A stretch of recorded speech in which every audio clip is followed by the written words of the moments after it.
Question start చేసేద్దాము. So Bobby గారు మీకే ఇచ్చేస్తున్నా సేఫ్ సైడ్ మైక్. అక్కడ మైక్ వచ్చిందా? ఓకే. తమన్ గారు మాట్లాడితే చూడాలి లేదా మీకు? అడగరే. సూపర్. తర్వాత ఈ స్టేజ్ మీద అతిపెద్ద ఫ్యాన్ ఎవరు తెలుసా బాలయ్యబాబు గారికి? ఫస్ట్ నేను సీన్ రాసినప్పుడు, తర్వాత ఏదైనా షూట్ చేయాలనుకున్నప్పుడు ఫస్ట్ వంశీ గారి ఫేస్ చూస్తుంటా. Die hard fan. అలా సైలెంట్గా చాలా కూల్గా తిరుగుకరగా డైలాగ్ లాగా సాఫ్ట్గా ఉంటాడు, కానీ లోపల చాలా ఓరమాస్ అది.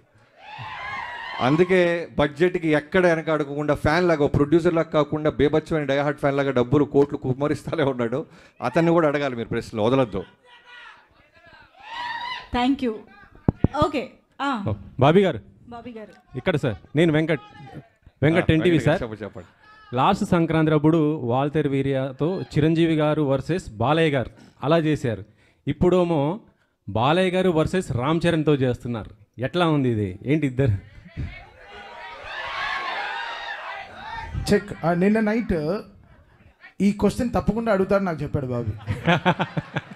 రాత్రి 4:30కే వెళ్ళాం ఇక్కడి నుంచి. బట్ ఈ క్వశ్చన్ మీరు నువ్వు చాలా ఫార్వర్డ్గా ఉన్నావు. నా ఫ్రెష్గా వచ్చాడు చూడు ఆయన. మార్నింగ్ టిఫిన్ తిన్నారా? ఇడ్లీ.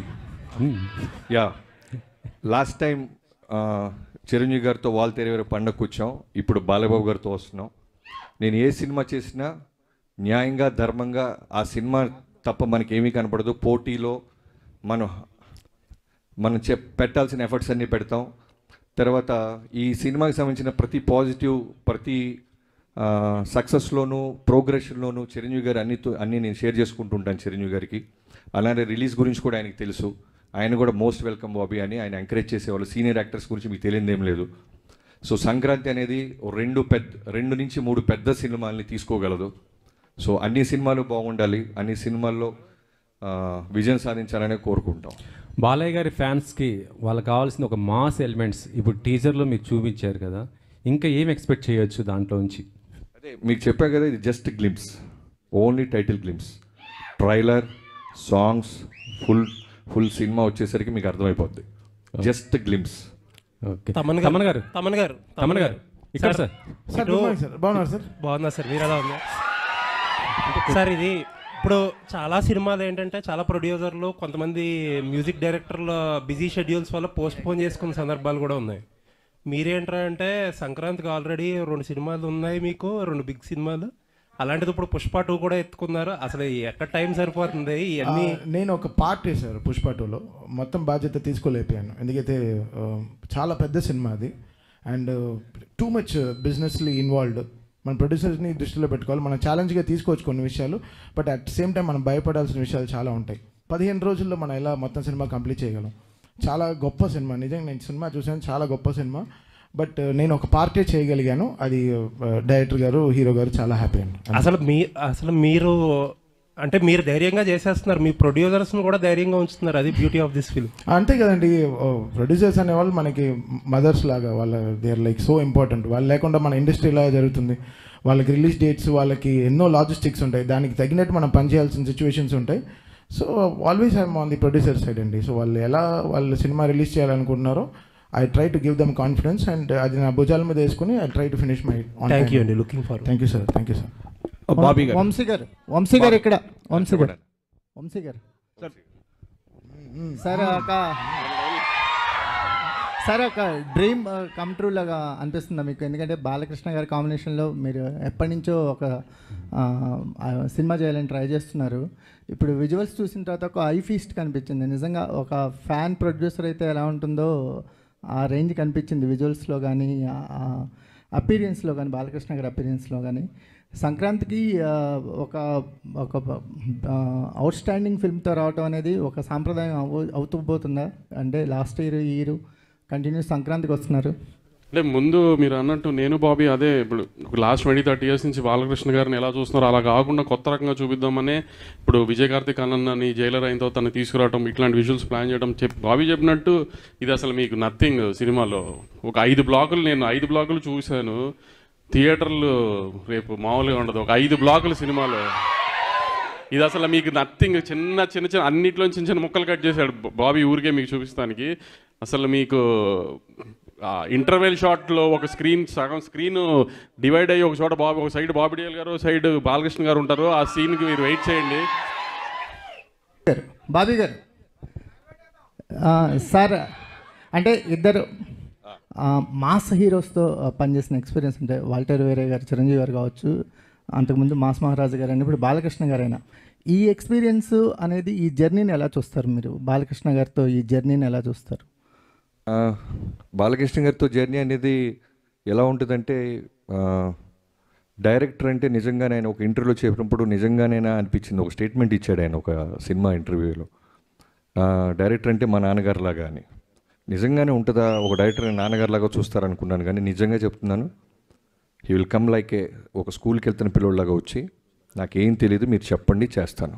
గుర్రం ఎక్కంటే ఎక్కుతారు, తల నరుకంటే నరుకుతారు, కొండ మీద నుంచి దూకాలంటే దూకుతారు, ఎనీథింగ్ మీరు ఏం చెప్తే క్లీన్ వైట్ పేపర్.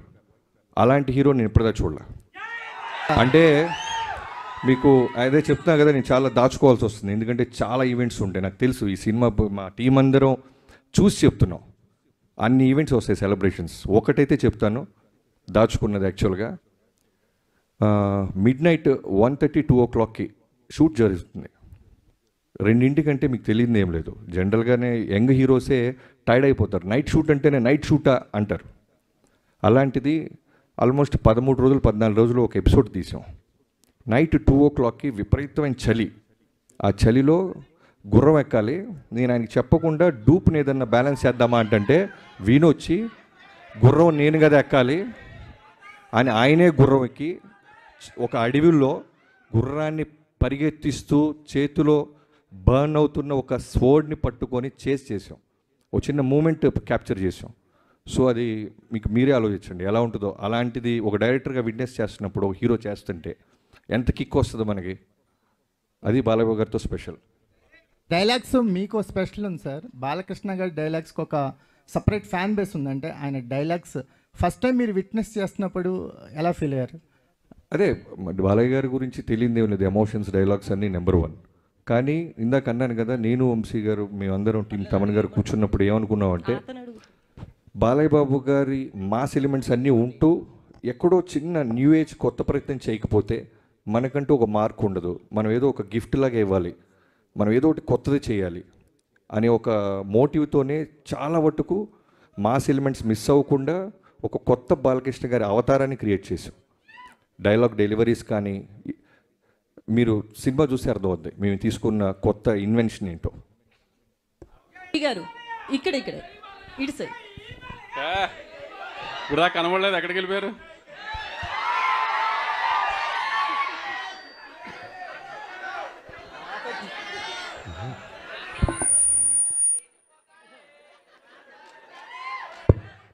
ఇక్కడ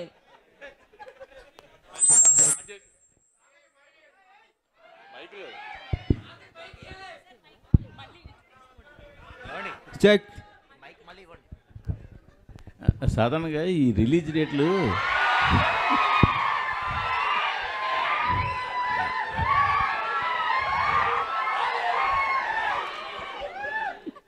రిలీజ్ డేట్లు చూస్తున్నప్పుడు మీరు రిలీజ్ డేట్లు చూస్తున్నప్పుడు సాధారణంగా మీరు అవతల కాంపిటేటివ్గా ఏ సినిమా వస్తుంది, సీజన్ ఎలా ఉంది, ఇవన్నీ చూస్తుంటారు అందరూ కూడా. బట్ మీ వరకు వచ్చేసరికి అవతల ఏ సింపతి కార్డు ఉన్న సినిమా వస్తుందా అని చూడాలని కూడా పరిస్థితి వచ్చినట్టుంది గత జనవరిలో కానీ ఈ నెలలో కానీ రిలీజ్ అయిన సినిమాలు చూస్తుంటే. ఇది మీరేమంటారు దాన్ని? అంటే 2 సినిమాలకి కంటెంట్ కంటే సింపతి ఎక్కువ వర్కౌట్ అయిందంటారు వాళ్ళకి. నేను అడుగుతున్నాను మిమ్మల్ని. కంటెంట్ ఉంటేనే వర్కౌట్ అవుద్ది. బట్ గమ్మతేంటంటే మీరు గుంటూరు కారం కలెక్షన్స్ కానీ ఇప్పుడు వస్తున్న లక్కీ భాస్కర్ కలెక్షన్స్ కానీ మంచి కలెక్షన్స్, కానీ ఈ హడావిడి మధ్యలో అవి కనపడకుండా అయిపోయాయి కదా. ప్రశ్న మంచి ప్రశ్న, మీకు మంచి ఫ్యూచర్ ఉంది. నాకేం అర్థం కాలేదు ఏం చెప్పాలి, నాకేం అర్థం కావట్లేదు ఏం చెప్పాలి. ఎందుకంటే నా సినిమాల మీదకి వచ్చినప్పటికే కరెక్ట్గా ఇట్లాంటి బాంబులు పేలుస్తున్నారు అంతా. అది దాని కారణం ఏమంటారు? అంటే నా సినిమా మీద ఏదైనా సినిమా వస్తుంటే అందరు కష్టాలు గుర్తొస్తున్నాయి. అదేంటో నాకు అర్థం కావట్లేదు. ఇక నుంచి అదే బాబీ గారిని అడిగాను, నేను బాబీ గారు ఏదైనా కష్టం ఎతకాలి సంక్రాంతికి, లేకపోతే సార్